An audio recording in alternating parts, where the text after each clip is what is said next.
నిన్న మనం అనుకున్నట్టే మళ్ళీ పాకిస్తాన్ వాళ్ళు మన మీద అటాక్ చేశారు మచ్చా. జమ్మూ కాశ్మీర్ పూంచ్ అనే ప్లేస్ లో అటాక్ చేశారు. ఇది చాలా మంది మీడియా ఛానల్స్ అసలుకి చూపియట్లే. ఎందుకు చూపించట్లేదో నాకు అర్థం కావట్లేదు. మేబీ పానిక్ అవుతారని చెప్పి చూపించట్లేదేమో కానీ అందులో చిన్న చిన్న పిల్లలు, అమ్మాయిలు, అబ్బాయిలు అని చెప్పేసి చూడకుండా సివిలియన్స్ మీద అటాక్ చేశారు మచ్చా. మనం వీళ్ళని టెర్రరిస్టుల క్యాంపుల మీద అటాక్ చేసినాం కదా, ఇట్లుంటది అనమాట.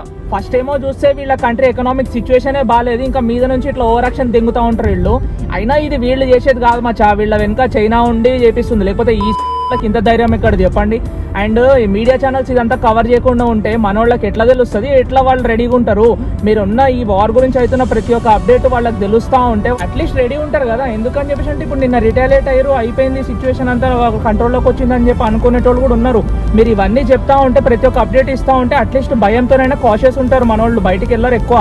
అండ్ మీరు కూడా అరే ఎక్కువ క్రౌడీ ప్లేసెస్కి వెళ్ళకండి. ఎందుకని చెప్పేసి అంటే మన కంట్రీలోనే వీళ్ళ స్లీపర్ సెల్స్ చాలా మంది ఉన్నారు, బాంబ్ బ్లాస్ట్లు చేసే ఛాన్సెస్ కూడా ఉన్నాయి. ఈ సిచ్యువేషన్ అడ్వాంటేజ్ తీసుకొని కొంచెం జాగ్రత్తగా ఉండండి మచ్చా, బయటికి ఎక్కువ పోకండి. ఓకేనా, జాగ్రత్త, బాయ్.